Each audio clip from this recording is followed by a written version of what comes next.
चलो एक डिव बनाते हैं डॉट पी नाम का, इसके अंदर एक और डिव बनाते हैं चाइल्ड नाम का। गलती हो गई, गलत क्या कुछ डिव हो गया चाइल्ड नाम का। चलो अब थोड़ा स्टाइल देते हैं आपको। चाइल्ड में रखेंगे कि जो डिव पी वाला दोनों को रख देते हैं। दोनों डिव की जो हाइट विड्थ होगी, नहीं अलग अलग दे देते हैं, थोड़ा बेटर रहेगा।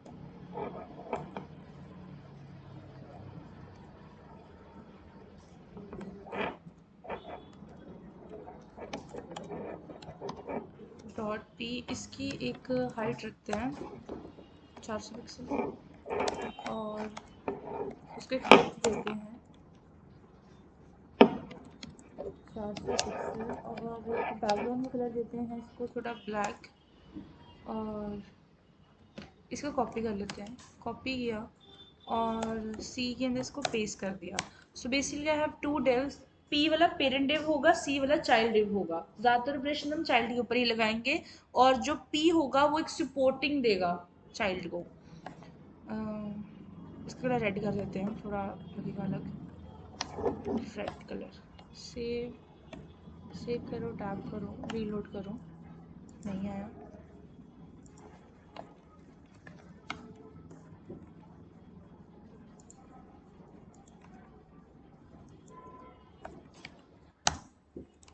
क्या हुआ? स्टाइल भी दिया है।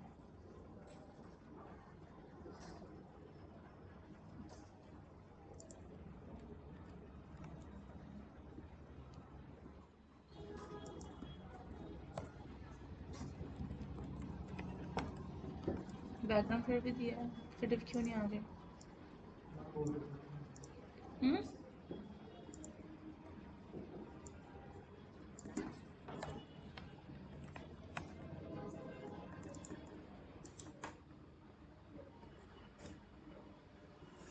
इशू भी नहीं है, कुछ भी नहीं है।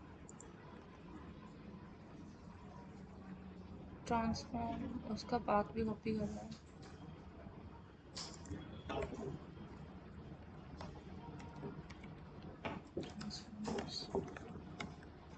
इधर चेंज हो रहा है लेकिन बॉडी में नहीं कुछ चेंज हो रहा।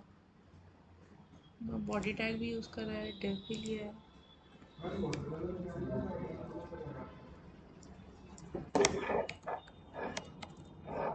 बैकग्राउंड कलर लगाना था।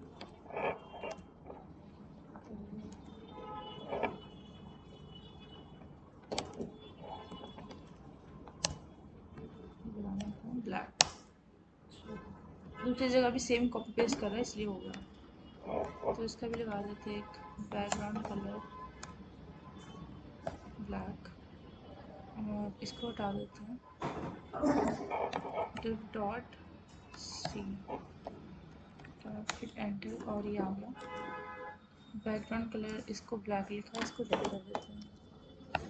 सी टैब हिट एंटर, तो ये हो गया। अब दोनों को बस मार्जिन देना है। मार्जिन 50 पिक्सल ठीक रहेगा टॉप से, सब जगह ठीक रहेगा। देख लेते इतना करके कितना आ रहा है। ऊपर से आ रहा है,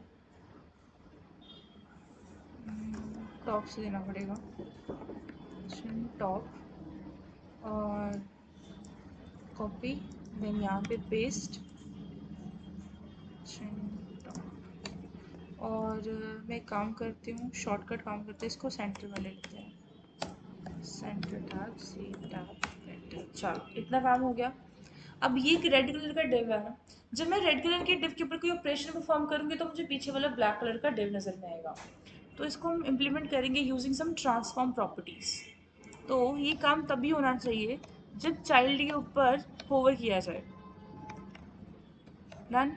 अब जरा करते हैं ट्रांसफॉर्म प्रॉपर्टी के अंदर। ट्रांसफॉर्म में टोटल 12 प्रॉपर्टी होती हैं, हर एक की एक्स वाई जेड और शॉर्ट हैंड प्रॉपर्टी। जैसे कि मान लो मैट्रिक्स एक वैसी प्रॉपर्टी होती है, मैट्रिक्स सबको पता है ना मैथ्स के अंदर जैसे होती है, तो मैट्रिक्स में सारी की सारी प्रॉपर्टीज के अंदर आ जाएगी। मैट्रिक्स 3D भी होता है, एक परस्पेक्टिव होता है जिसके लिए हम अलग कंसेप्ट को यूज करेंगे। और ये सारी प्रॉपर्टीज हैं, ये लिस्ट देख पा रहे हो, ये सारी हमने ट्राई करनी है। पहली चीज तो ये होगी, let's divide this properties. Transform का मतलब क्या होता है, किसी को पता है? ट्रांसफॉर्म का मतलब क्या होता है? एक जगह से दूसरी जगह पे मूव करना, दिस इज द ट्रांसफॉर्मेशन। एक जगह से दूसरी जगह जब मूव करना है, you need some operations for that. अब उन ऑपरेशंस को हम दो कैटेगरी के अंदर डिवाइड कर देंगे। First is the 1D transform and second is the 2D transform, और या फिर थर्ड भी होता है 3D ट्रांसफॉर्म। ठीक है, अब 1D तो आपको पता है वो स्टैटिक चलता है बाय डिफॉल्ट, स्टैटिक। 2D भी इसके अंदर एक ट्रांसफॉर्म, एक एनिमेशन होता है। यहाँ तक समझ में आ गया? 2D का मतलब क्या होगा? There is only two axis that are involve, X और वाई एक्सेस। जेड एक ऐसा एक्सेस होता है जो 3D में होता है, जिससे डेप्थ निकल के आती है। मैथ्स में पढ़ा ही होगा सबने। सिंपल से एक लॉजिक समझाऊं तो, जैसे आपने टेबल्स करे हैं, तो टेबल्स भी क्या है, वो भी तो 2D फॉर्मेट के अंदर ही है। अगर हम यहाँ पे चलें ड्रॉ के अंदर, फॉर्मेट शेप के अंदर, तो जैसे मान लो मेरे पास क्या है, x होगा, y होगा, और y से जब z निकल रहा होगा तो वो इन डेप्थ होगा। हमने अभी के लिए 2D ट्रांसफॉर्मेशन पढ़ना है, तो 2D के लिए हम दो एक्सेस को कंसिडर करेंगे, एक होगा x और दूसरा होगा कौन सा, y। इसको हम तब समझेंगे जब हम एक पर्सपेक्टिव समझेंगे। पर्सपेक्टिव होता है दृष्टिकोण। दृष्टिकोण का मतलब सबको पता ही है, कहाँ तक आपका नजरिया है। कोई चीज दूर से देखते हो तो क्या लगती है, छोटी लगती है, पास से देखते हो तो बहुत बड़ी लगती है। तो वही काम इसके अंदर करना है। फिलहाल के लिए we are concern with the 2D transformation, जिसके अंदर 2D की ही प्रॉपर्टी आएगी, मतलब एक्स एक्सिस की, वाई एक्सिस की, या फिर सिंपल शॉर्ट हैंड प्रॉपर्टी। तीसरी प्रॉपर्टी होगी 3D की। करते करते सारी की सारी 12 प्रॉपर्टीज बन जाएंगी। अब ट्रांसफॉर्म के अंदर मैं पहली प्रॉपर्टी दे रही हूँ रोटेट की। जब मैं लिख रही हूँ रोटेट, तो रोटेट की एक सिंगल प्रॉपर्टी आ रही है, जिसमें आप दोनों एक्सेस डिफाइन कर सकते हो। रोटेट 3D है, जिसके अंदर तीन प्रॉपर्टीज आएंगी, जेड एक्सेस की भी आएगी। रोटेट एक्स वाई जेड, तीनों के लिए अलग। इतना सब कुछ समझ में आया? इसमें से कुछ प्रॉपर्टीज मैं करूंगी, कुछ आप खुद करोगे। सारी प्रॉपर्टीज मैं नहीं करवाने वाली, वो आप खुद भी करोगे। सबसे पहले मान लो मैं एक्स एक्सिस की प्रॉपर्टी चला रही हूँ, तो एक्सेस के लिए आपको क्या चाहिए होगा, एंगल चाहिए होगा। आपको ऑलरेडी पता है जब रोटेशन की बात आ रही है तो आपको डिग्री में काम करना होता है। तो मैं यहाँ पे सिंपल ले रही हूँ 60 डिग्री। मैंने कहा कि जब भी डॉट सी के अंदर मैं होवर परफॉर्म कर रही हूँ, तो मुझे अपना ट्रांसफॉर्म रोटेट एक्स में चाहिए। ट्रांसफॉर्म इज द प्रॉपर्टी और रोटेट एक्स उसकी वैल्यू होगी। सेव करके ज़रा वापस इसके अंदर जाते हैं, अपने फंक्शन, अपनी मेथड के अंदर, और ये देखो रोटेट हो रहा है, बट यू कैन इवन सी कि किस तरीके से रोटेट हो रहा है।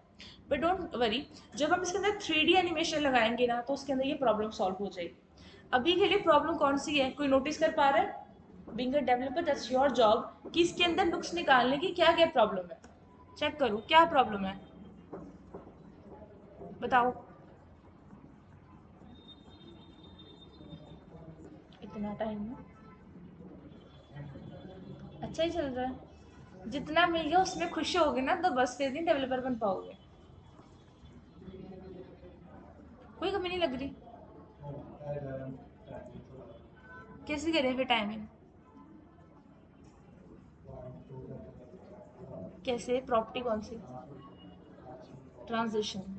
उसमें क्या हो जाएगा, एक स्मूथ एनिमेशन आ जाएगा इस पर। तो ज़रा लगाओ फिर इसके अंदर ट्रांजिशन की प्रॉपर्टी। तो लगाओ ट्रांजिशन, मैं 2 सेकंड लगा रही हूँ, थोड़ा टाइम लेगा तो थोड़ा बेटर रहेगा। And here we go. देखो नेटफ्लिक्स में ब्लैक एंड रेड कलर की वो एनिमेशन आती है, वो उन्होंने यही पंगे करे होंगे तभी वो चीज़ आती है। करोगे तो समझ में आएगा। यहाँ तक समझ में आया? तो this is something like that. हर अगर 2D भी है तो उसका अपना कोई वजूद है, इसीलिए उसको इम्प्लीमेंट करा जाता है। दैट्स योर जॉब कि कब किन चीज़ों को आप यूज़ करते हो। इतना समझ में आया? नेक्स्ट, अब ये तो होगी रोटेट एक्स के अंदर, एक होती है रोटेट वाई के अंदर। रोटेट वाई करोगे तो ये वाई एक्सिस से मूव करेगी। अब कहाँ से डेप्थ निकल के आ रही है वो 3D में पता चलेगा, जो हम नेक्स्ट लेक्चर में करेंगे। हमने सिर्फ इसके अंदर इतना काम करना है, आपने जहाँ पे रोटेट दोनों वैल्यू सेट कर सकते हो, एक्स की भी और वाई की भी, वो प्रॉपर्टी आपने करनी है। चाहे तो नोट कर लो वो चीज़ें। जैसे अगर सपोज मैं यहाँ पे लिख रही हूँ, मैंने यहाँ पे लिखा रोटेट, तो जो शॉर्ट हैंड प्रॉपर्टी आ रही है दोनों एक्सिस के लिए, वो आपने इम्प्लीमेंट करनी है। इतना सबको समझ में आया? मैं यहाँ पे बाकी कोड लिखे रहने देती हूँ, आपको मिल जाएगा सारा कुछ। ये ट्रांसफॉर्म की हमने रोटेट प्रॉपर्टी कर ली। अब होगा ट्रांसफॉर्म की next property, this is something like skew property, ठीक है। तो स्क्यू इसके अंदर लिखना पड़ेगा, मैं स्क्यू लिख रही हूँ एक्स से। स्क्यू प्रॉपर्टी जो होती है वो भी डिग्रीज के ही अंदर होती है, जैसे अगर मान लो मैं 60 डिग्रीज के अंदर लेके चलूँ तो बट ये कुछ इस तरीके से इम्प्लीमेंट होगा, देख पा रहे हो। ऑल्सो द इफेक्ट, किस तरीके से आप इफेक्ट्स डाल रहे हो अपने पेज के अंदर, तो ये भी एक तरीके का इफेक्ट ही है। इतना समझ में आया। अब ये भी याद रखना कि जो भी जैसे इफेक्ट से आप हटा देते हो वो तुरंत अपनी इनिशियल स्टेट पे पहुंचेगा ही पहुंचेगा, ये यूनिवर्सल ट्रुथ है, वो रहेगा ही रहेगा। कोई भी ट्रांसफॉर्म स्टार्ट कर रहे हो वो अपनी इनिशियल स्टेट में पहुंचेगा ही पहुंचेगा, जो उसकी बाय डिफॉल्ट वैल्यू है। इतना सबको समझ में आया। कोई डाउट है तो बताओ। ये चीज़ तब टूट सकती है अगर आपका ट्रांसफॉर्म पूरा कंप्लीट है। जैसे मान लो अगर ये है, ये पूरा घूम के इस तरफ आए, 360 पे आए, तो थोड़ा चलना पड़ेगा, उस हिसाब से कैलकुलेशंस करनी पड़ेगी, यहाँ पे थोड़ा कैलकुलेटिव बनना पड़ेगा। इतना सबको समझ में आया। चलो, हाँ हाँ, बस डिग्रीज में कन्वर्ट करना होगा, बिल्कुल। अब ये स्क्यू भी है, जैसे एक्स है वाई भी बिल्कुल ऐसी होगी, बट थोड़ा वाई एक्सिस से चलेगा ये, तो इसको हटाओ, वाई एक्सिस में ये कुछ ऐसा चलेगा। इतना सबको समझ में है। This is all the 2D transformation. जो सिंगल स्क्यू की प्रॉपर्टी है वो आपने इम्प्लीमेंट करनी है। अब जरा करते हैं ट्रांसफॉर्म एक और, जिसके अंदर हम ट्रांसलेट करेंगे। मान लो ट्रांसलेट मैं कर रही हूँ, ट्रांसलेट फ्रॉम मैं एक्स एक्सिस से कर रही हूँ, कि मुझे ट्रांसलेट करना है। ट्रांसलेशन मतलब मूव करवाना ऑब्जेक्ट, कितना करवाना है मेरे को, 500 पिक्सल में मूव करवाना है।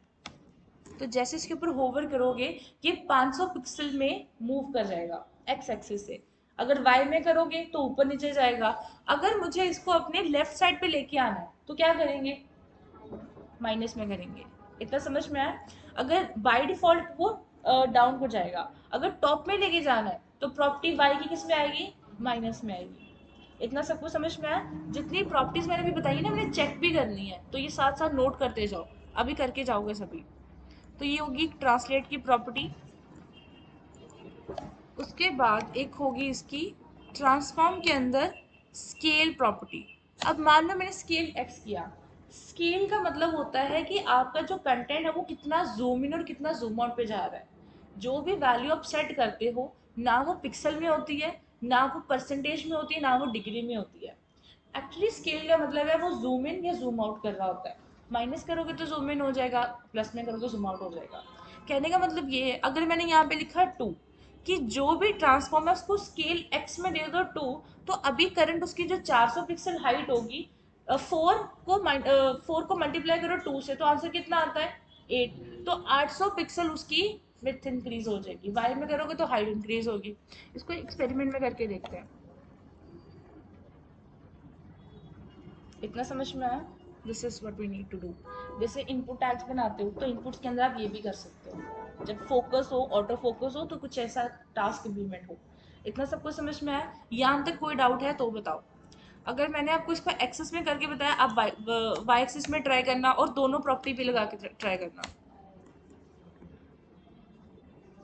अब ऊपर वाला तो नहीं जाएगा, जितनी उसकी विड्थ है वो उतनी ऑफ कोर्स उतनी ही जाएगा, क्योंकि ऊपर से हमने 50 पिक्सल ज़्यादा मार्जिन भी दिया हुआ है, तो जितनी स्पेस है वो उतना ही जाएगा। यहाँ तक सबको समझ में आया। इस पॉइंट तक किसी को कोई डाउट है तो बताओ। अगर रोटेट हम 360 डिग्री करेंगे पूरा जाएगा। यहाँ तक समझ में आया। इस पॉइंट तक किसी को कोई डाउट है तो बताओ। अब ये हमने कितनी प्रॉपर्टी कर ली, 3 प्रॉपर्टी कर ली। इनकी 6 प्रॉपर्टी मिला दो सारी की सारी, जो आपने करनी है। वाई की जो मैंने कराई, एक्स की जो मैंने कराई, दोनों की कॉम्बिनेशन मिला के जो आपने करनी है। सबको समझ में आया। अब इसके अंदर एक और चीज़ है, ये तो सारे हो गए 2D के अंदर, ऐसे में ज़्यादा एक बार में नहीं कराऊंगी। तो एक और हो गया ट्रांसफॉर्म के अंदर। और कौन सी प्रॉपर्टी रहेगी, मैट्रिक्स। मैट्रिक्स को फिलहाल के लिए छोड़ दो, उसका भी हम नहीं करना। ये सारी प्रॉपर्टीज होगी 12 के 12।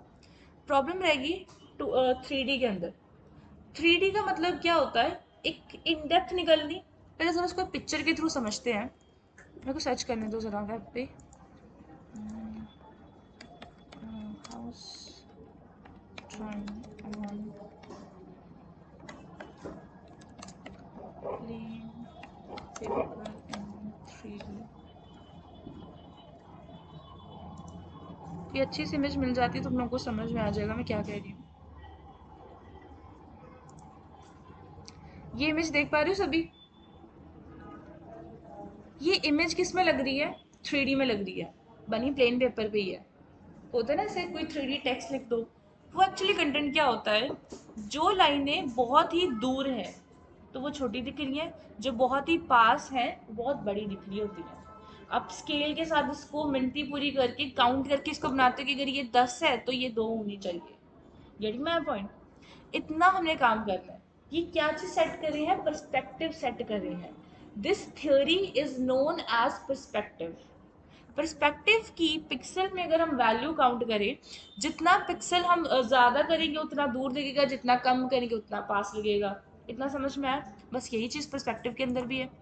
तो सर इसको इम्प्लीमेंट करते हैं। इसको मैं हटा देती हूँ। पर्सपेक्टिव हम 3D में नाल ही स्टार्ट कर रही हूँ उसका। अगर आपको 3D ट्रांसफॉर्म करने हैं तो वो तभी चलेंगे अगर आप उसके साथ पर्सपेक्टिव की प्रॉपर्टी लगाओगे। वो कैसे लगाएंगे ज़रा उसको देखते हैं। ट्रांसफॉर्म लिखो, उसके अंदर लिख दो perspective.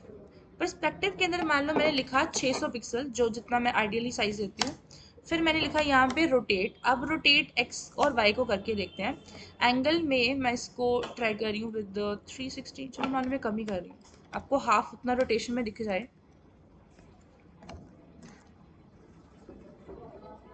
This is the 3D effect. अब समझ में आया सबको? ये 60 डिग्री के हिसाब से ये वाई वाला इम्प्लीमेंटेशन था। इतना समझ में आया? पहले इम्प्लीमेंटेशन हो रही थी बट पहले पर्सपेक्टिव नहीं था, अब ये वाला पर्सपेक्टिव है। अगर ये मैंने जो 600 पिक्सल करके रखा हुआ है, अगर मैं उसको 400 पिक्सल करूँ तो क्या फ़र्क होगा कुछ? अब देखो, इसकी ये जो साइड्स हैं वो और ज़्यादा इंक्रीज होगी। इतना समझ में आया कि पर्सपेक्टिव कम या ज़्यादा करने से कितना चेंज होता है? लॉजिक समझ में आया? माइनस में भी करके देखो कि माइनस में चल भी रहा है कि नहीं चल रहा। Clear everyone?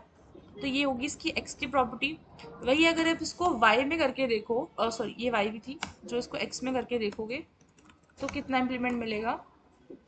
कुछ ऐसा। ऐसा लग रहा है वो चीज़ बाहर को स्क्रीन के बाहर इफेक्ट हो रही है, जैसे कि बॉक्स शेडो होती थी। इतना सबको समझ में आया? तो ये होती है ट्रांसफॉर्म के अंदर पर्सपेक्टिव की प्रॉपर्टी। ट्रांसलेट में ज़्यादा इफेक्ट नहीं पड़ता। ट्रांसलेट एक ऐसी प्रॉपर्टी क्योंकि उसमें पर्सपेक्टिव है ही नहीं, उसमें तो कंटेंट को मूव ही करवाना है, तो उसमें ज़्यादा इफेक्ट नहीं होगा। अब एक ट्रांसफॉर्म की आगे एक और प्रॉपर्टी लेके चलते हैं। जैसे कि मान लो स्क्यू ले रही हूँ मैं, स्क्यू एक्स ले रही हूँ, स्क्यू एक्स भी रहेगा 60 डिग्री, लेकिन मैं उसके साथ पर्सपेक्टिव लगा रही हूँ। तो क्या कुछ चेंज होगा भी सही कि नहीं? चेंज इधर करना पड़ेगा। सो 600 पिक्सल और इधर मैं स्क्यू लगा रही हूँ।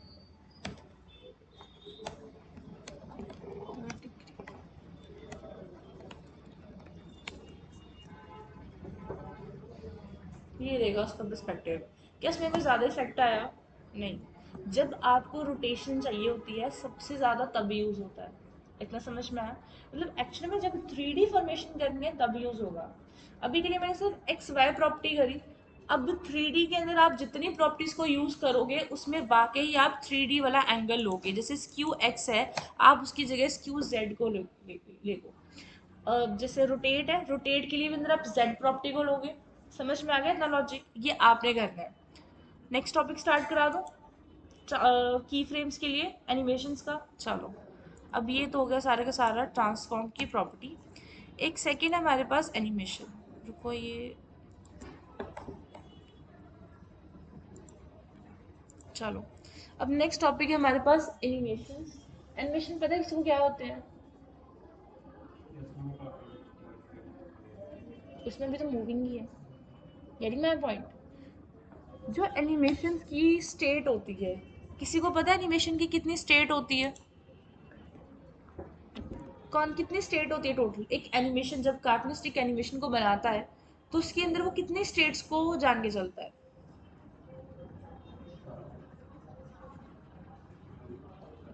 बिल्कुल, उसकी 3 स्टेट होती है। किसी भी एनिमेशन को चलाने के लिए उसकी टोटल मिला के 3 स्टेट होती है, जिसमें एक स्टेट स्टार्टिंग की होती है, तो तीसरी कौन सी होती है? डेस्टिनेशन वाली। एक इंटरमीडिएट स्टेट होती है।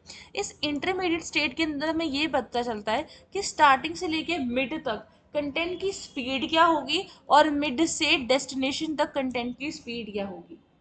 इतना सबको समझ में आता है। यही एनिमेशन की 3 स्टेजेस होती है। अगर आपको CSS के अंदर एनिमेशंस को चलाना है तो उसके लिए कुछ प्रॉपर्टी चलेंगी एनिमेशन की। सबसे इम्पोर्टेंट प्रॉपर्टी चलेगी इसकी की फ्रेम के साथ। इतना समझ में आता है। जरा इसको करके देखते हैं। मैंने लिखा सी डॉट होवर और ज़्यादा प्रॉपर्टी नहीं मैं लगाऊंगी इसके अंदर। मैंने कहा एक एनिमेशन, और एनिमेशन का मुझे एक नाम देना है। एनिमेशन एक शॉर्ट हैंड प्रॉपर्टी होगी, ठीक है। तो मैंने लिखा एनिमेशन का नाम। एनिमेशन का नाम मोस्ट इम्पॉर्टेंट है। अगर आपने एनिमेशन का नाम नहीं दिया तो एनिमेशन नहीं चलने वाला। मान एनिमेशन का नाम मैंने दिया MK। फिर हमें एनिमेशन की दूसरी प्रॉपर्टी लगानी होगी, जैसे कि एनिमेशन की ड्यूरेशन, कितनी देर तक वो चलेगा। मान लो मैंने इसके अंदर लगा दिया कि वो 4 सेकंड तक चलेगा। एक इसकी प्रॉपर्टी हो जाती है इनबिल्ट के अंदर, विच इज दी इन्फाइनाइट। कब तक चलेगा, इन्फाइनाइट चलता रहे। जब तक कोई भी यूजर आपकी वेबसाइट के अंदर विजिट कर रहा है वो तब तक इस प्रॉपर्टी को चलाता रहे। नेक्स्ट क्या होती है, एनिमेशन का टाइमिंग फंक्शन होता है। अब ये टाइमिंग फंक्शन जरा आप इधर नोटिस करो, वो सारे क्या है, ईज इन आउट वगैरह। अभी जो 3 स्टेजेस बताई थी ना, ये एनिमेशन का टाइमिंग फंक्शन इन्हीं 3 स्टेजेस को कंसीडर करके ही चलता है। जैसे मान लो जावा, पता ही है सबको, जावा लैंग्वेज के अंदर कई बार जो आप सर्च करते हो गिफ बने होते हैं, या कहीं खुद अपने ग्राफिक डिजाइनर या खुद वेब डेवलपर अपने वो गिफ बनाते हैं। तो वो क्या होता है, वो जो चाय का कप होता है उसमें वो जो फॉक होती है वो निकल रही होती है। वो कैसे करते हैं, 1 2 3 बनाते हैं ना उसको, वो कैसे निकल रही होती है, इन्हीं टाइमिंग फंक्शंस को ढूंढ के। क्योंकि वो वेव्स हैं, they are the waves. Waves को दूसरी और तीसरी वेव्स के अकॉर्डिंग करना, दैट्स क्वाइट डिफिकल्ट। वो किससे होता है, वो इन्हीं सारी वैल्यूज के अंदर होता है। जो आप देख पा रहे हैं क्यूबिक बेजियर और समथिंग, ये बहुत ही कह सकते हैं ना क्रुशियल एक वैल्यूज होती है जब आपको टाइमिंग फंक्शन सेट करना होता है। इनके ऑल्टरनेट यानी कि इन बिल्ट फंक्शंस की वैल्यू क्या होती है, ये 4, ईज, ईज इन आउट और ईज आउट, जो इन्हीं तीनों को कंसिडर करके चलती है। स्टार्टिंग में मान लो मैं ईज यूज कर रही हूँ, ईज क्या करेगी, स्टार्टिंग में थोड़ा स्लो, मिड में फास्ट, लास्ट में तक फास्ट हो जाएगी। स्टार्टिंग में उसकी स्लो होगी। नेक्स्ट प्रॉपर्टीज के अंदर करते हैं, एनिमेशन के अंदर उसका आइट्रेशन काउंट। आइट्रेशन काउंट होगा कितने बार वो चलनी चाहिए, ऑल्टरनेट, इनफाइनाइट, जो मर्जी है। मान लो मैंने बोला कि वो 4 बार चले, 4 बार चल के वो बस रुक जाए। नेक्स्ट है एनिमेशन की डायरेक्शन, फॉरवर्ड, बैकवर्ड्स, क्या सेट करना चाहते हो। प्ले स्टेट वगैरह, चलो मान लो मैंने प्ले स्टेट लगाई नहीं है, मैं लगा देती हूँ। एनिमेशन की मैंने बोला कि वैसे तो प्ले स्टेट रनिंग रहेगी, लेकिन जब हम उसके ऊपर होवर करेंगे या समथिंग कुछ और तो वो हट जाएगी। एंड इसके ऊपर ट्रांसफॉर्म भी चाहे तो लगा दो। ट्रांसफॉर्म के अंदर ट्रांसलेट मैंने किया 500 पिक्सल। एंड नहीं, यहाँ पे नहीं लिखेंगे, नहीं यहाँ पे नहीं लिख रही इसको, फ्रेम्स के अंदर लिखेंगे। सी के ऊपर होवर भी नहीं, डायरेक्ट सी के अंदर। एंड अब लगाएंगे की फ्रेम्स।